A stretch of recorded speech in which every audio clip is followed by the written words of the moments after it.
하나님 말씀 이사야 59장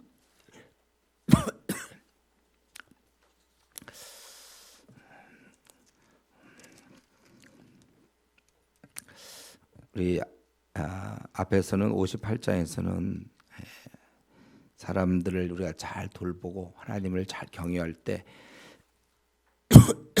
하나님께서 복 주시겠다고 약속하셨어요. 근데 이런 것을 가로막는 게 있다는 것이죠. 그게 바로 죄. 죄가 이것을 가로막고 있어요. 그래서 그 59장에서는 이걸 좀 다루고 있죠.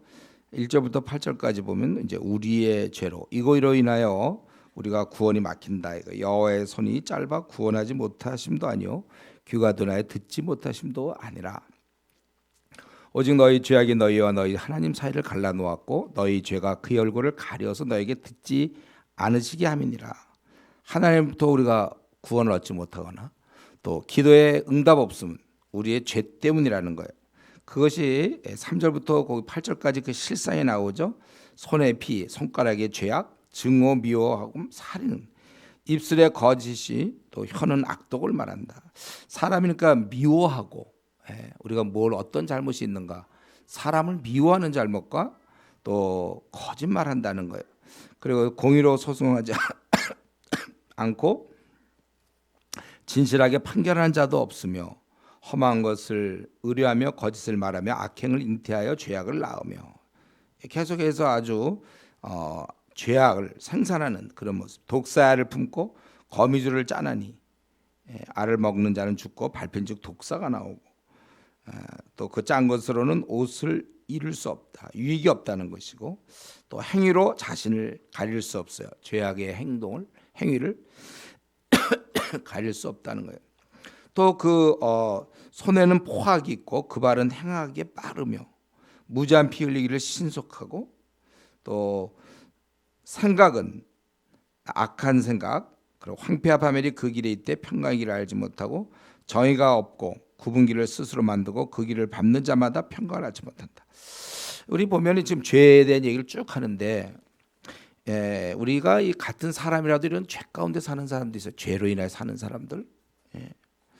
근데 이들이 죄를 짓는 것은 마지못해서 어쩔 수 없이 죄를 짓는 것이 아니고 아주 열심히 원해서 죄를 짓는다는 거예요. 누구를 미워하고 또 거짓말하고 그러니까 이것은 남을 괴롭히는 거죠. 원래는 우리가 하나님께서 원하시는 것은 남을 배려하고 섬기며 위로하면서 살라고 그랬잖아요.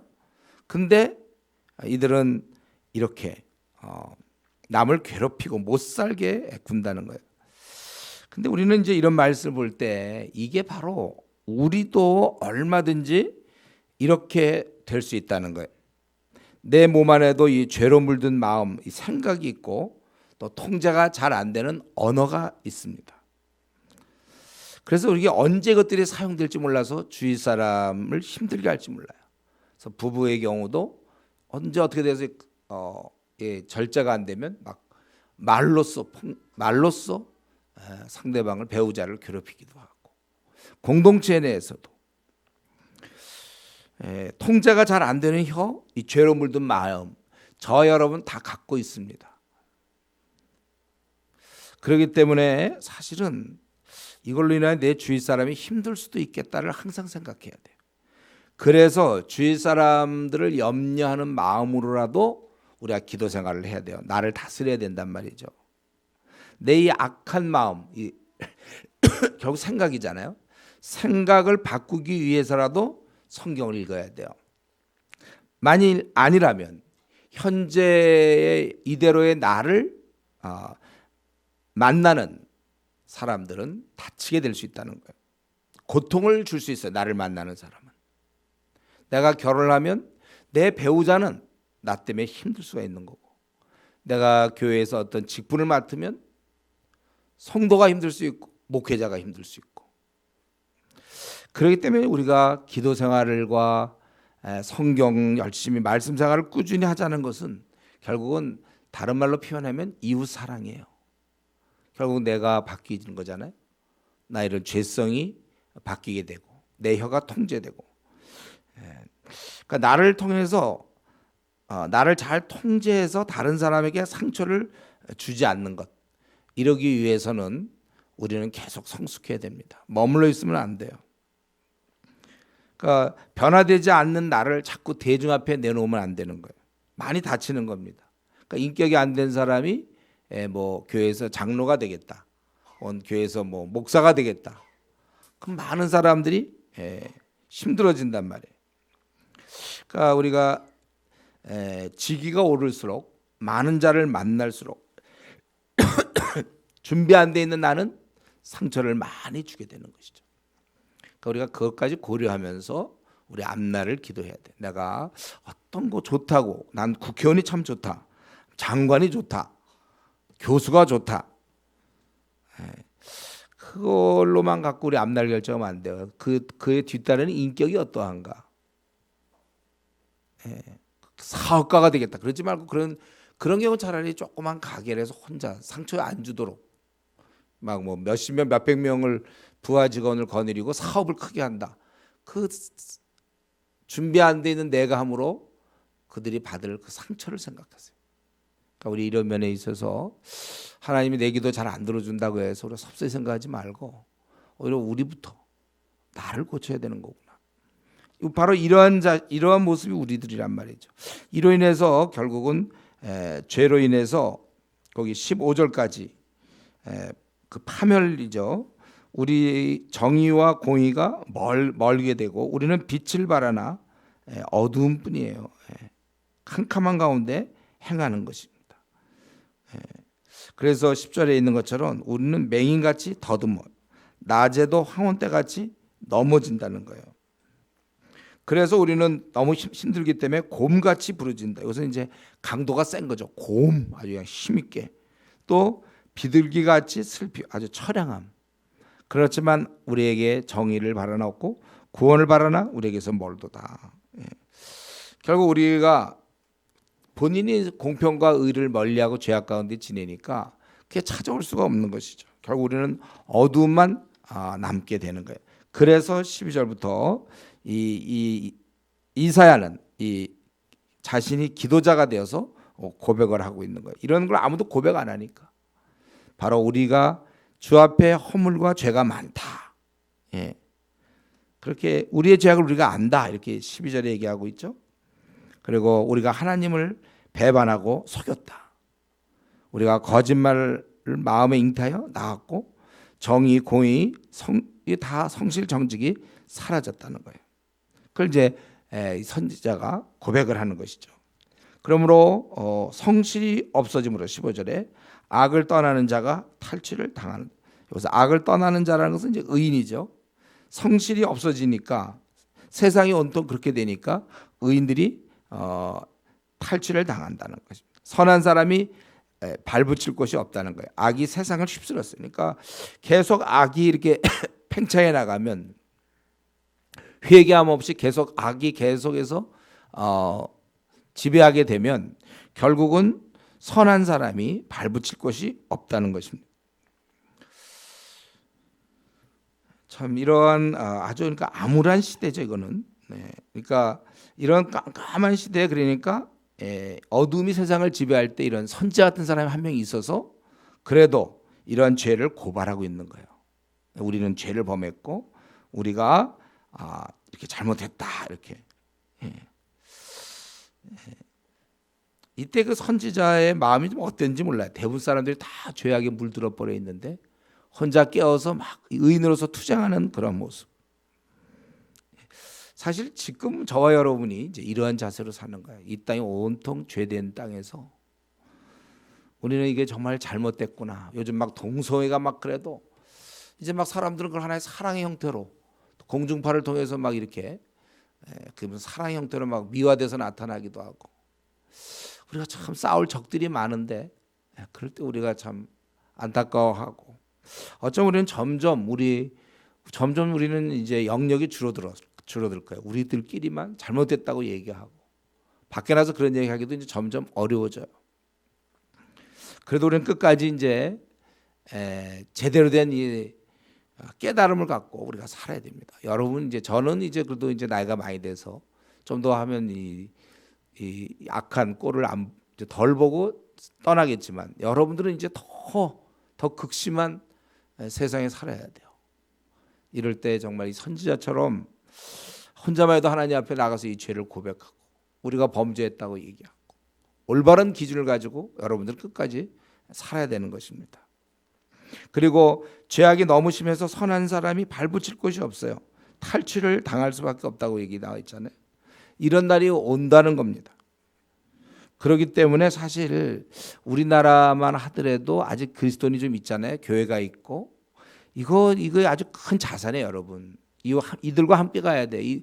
점점 잃어버리면 앞으로 뭐 좀 더 있다가 300만 줄어들고 막 100만 되고 막 점점 줄면 우리가 고난을 당하게 돼 있어요. 여러분들이 앞으로 한 뭐 10년 정도는 혹시 괜찮을지 모르겠지만 혹시 20년 뒤는 잘 모르겠어요. 그때쯤 돼서 한도가 지금처럼 이렇게 무너져 내려간다면 그 짧은 시간 내에 얼마나 많은 사람들이 교회를 떠났습니까?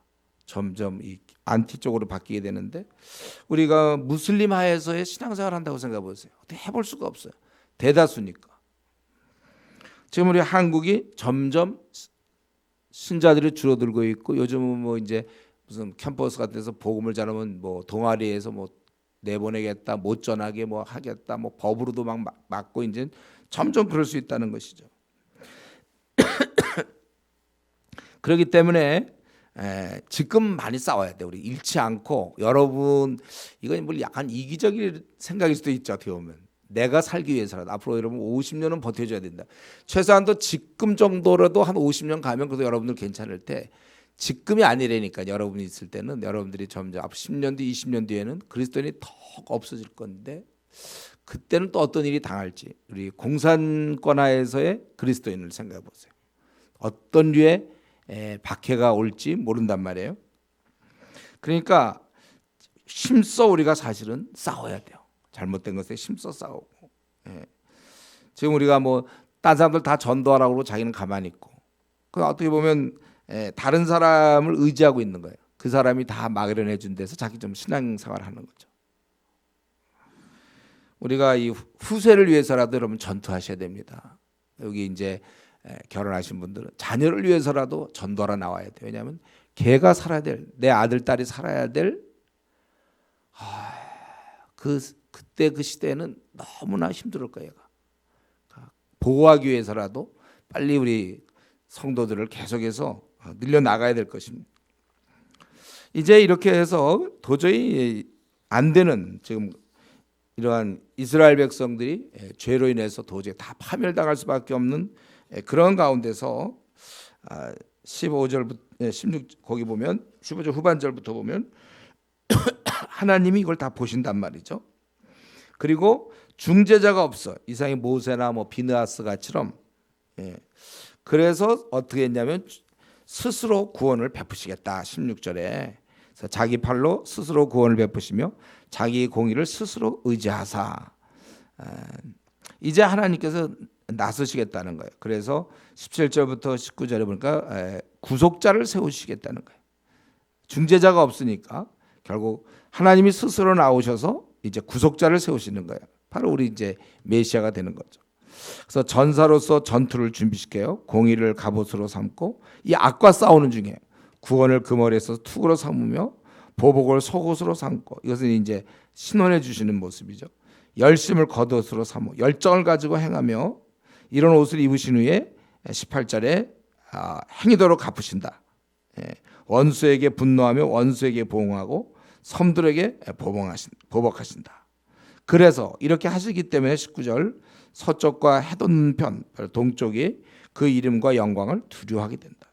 이는 강물같이 오시기 때문에 막 이렇게 뚝에 맞춰 있지만 강한 폭풍이 그 강물을 휩쓰는 것처럼 그렇게 오실 것이다. 그러니까 이 땅이 도저히 안 되기 때문에 하나님께서는 구속자를 세우셔서 이제 구속자가 이러한 것들을 해결한다는 거예요. 그래서 이 구속자가 시온에 임하며 20절에 그리고 야곱의 자손 가운데서 죄가를 떠난 자에게 장소적으로는 시온을 얘기하지만은 그 심령은 죄를 떠난 자, 회개한 자 그런 자에게 임한다. 여기 보면 죄가를 떠나는 자라는 말이 있어요. 이 회개를 말할 때 우리가 이 떠남이란 말이 아주 효과적인 말이에요. 내 생활과 떠나버리는 거예요. 예.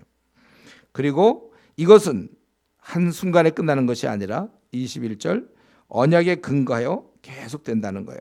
그래서 내 언약이 이러하니 곧 내 위에 있는 나의 영과 내 입에 둔 나의 말이 이제부터 영원토록 내 입에서와 내 후손의 입에서와 내 후손의 후손의 입에서 떠나지 아니라 이렇게 말씀하셨다는 것입니다.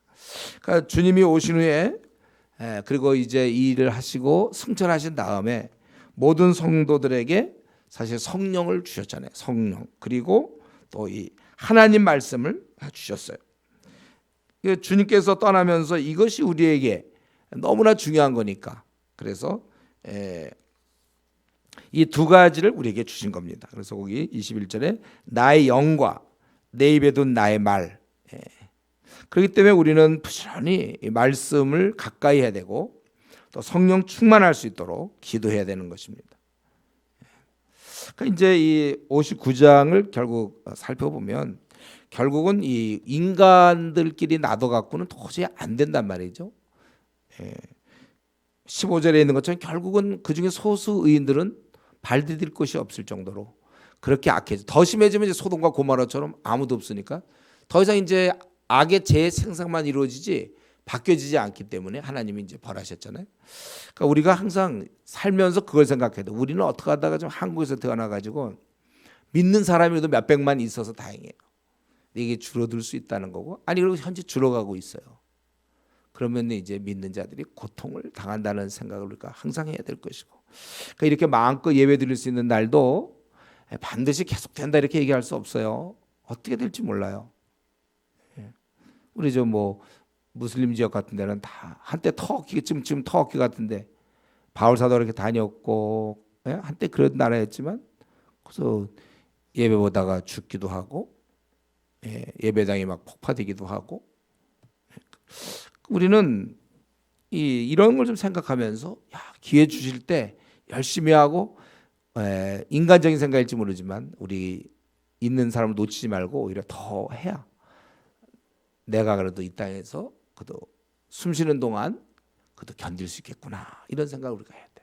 그래서 우리가 열심히 전도해야 될 것이고 그리고 이제 도저히 안 될 때는 결국 하나님께서 스스로 구원을 베풀어 주셔야 됐다는 겁니다. 우리 죄악 중의 인간들은 안 돼요. 오직 하나님께서 이렇게 해 주셔야 된다는 거. 그래서 우리가 구원만을 바라는 것입니다.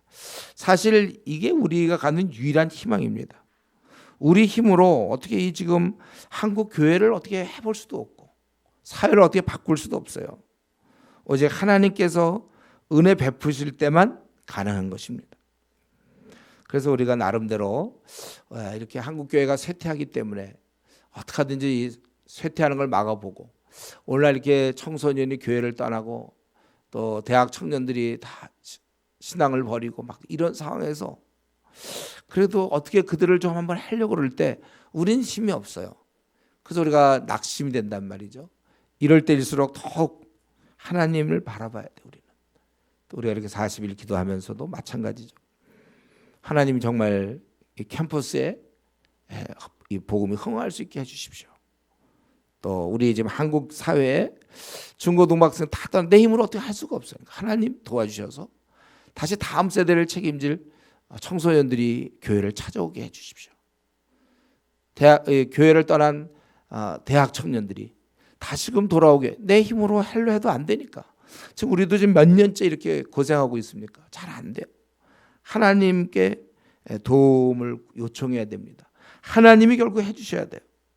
그러므로 우리는 낙심할 수밖에 없는 현실이지만 우리가 아직 기도는 할 수 있으니까 우리가 계속 기도하면서 마음에 간절히 원하는 바 우리가 원하는 건 그거겠죠. 한국이 다시 한번 일어나서 그 떨어져 나간 그 수많은 귀하고 귀한 청소년들 젊은이들이 다 교회로 올 것이며 또 이렇게 이미 상당히 타협한 미지근한 성도가 가득 점점 숫자를 채우고 있는 한국교회를 한번 역전시키기를 바라며 또 우리가 중국과 손을 잡아서 중국이 변화되고 또 이 변화된 이 중국의 성도들이 선교사로 저 인도와 무슬림 지역을 갈 것을 우리는 이거를 소망하면서 우리 힘으로 해도 안 되니까 우리는 그저 기도하는 거야. 하나님, 여러분의 마음에 있는 것을 하나님께 기도함으로써 또 우리 모든 게 다 안 되고 망했을 때 여전히 기도가 살아있기 때문에 우리는 개인적인 기도 문제뿐만 아니라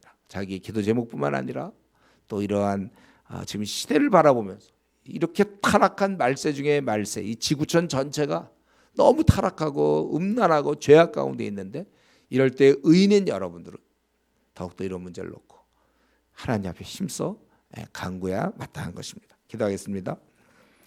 하나님 아버지, 오늘도 또 우리 이스라엘의 백성 그 시대의 모습을 보았습니다. 정말 도저히 길이 보이지 아니하고 어두움 가운데 지내고 있는 그들, 이럴 때 우리 하나님께서는 스스로 구원자를 세우셨는데 우리가 이런 모습을 바라보면서 우리 힘으로 어쩔 수 없는 우리 이 현재 한국교회의 현실을 바라보며 우리가 안됨을 고백하고 대신 아버지 앞에 기도하며 정말 아버지께서 이것을 이루어 주실 것을 바라며 소망하면서 나가기 원합니다. 아버지, 우리 한국교회를 불쌍히 여겨 주시옵소서. 중고등부가 절반이 다 교회가 없어져 버렸고 많은 청년 대학생들이 교회를 떠나고 죄 가운데 지내며 또 교회에 있는 자들도 상당히 점점 타협하여 미지근한 성도로 바뀌어가는 이러한 현 시점에서 의인의 우리들 가만히 있지 아니하고 정말 모든 문제 해결자이신 하나님께 이 문제도 나가서 간구하게 해 주시옵소서. 우리의 기도를 통해서 우리 한국교회를 부흥시켜 주시며 또 한국교회가 중국과 손을 잡고 앞으로 세계 선교를 책임질 수 있도록 은혜를 나려 주시옵기 원합니다. 우리가 다 망했고 할 수 없는 그 상황에서 마지막 기도의 수단이 있사오니 우리 하나님께 기도하게 해 주시옵소서. 또 우리 오늘 살펴본 것처럼 우리는 정말 죄악 가운데 출생하였고 우리는 도저히 안 되는 자들이 오니 날마다 말씀과 기도로 우리를 변화시키셔서 우리를 만나는 자들이 상처받지 아니하고 위로를 받을 수 있게 해 주시옵소서. 선한 주의 일꾼들 다 되게 해 주시옵소서. 감사하며 예수님의 이름으로 기도드리옵나이다. 아멘.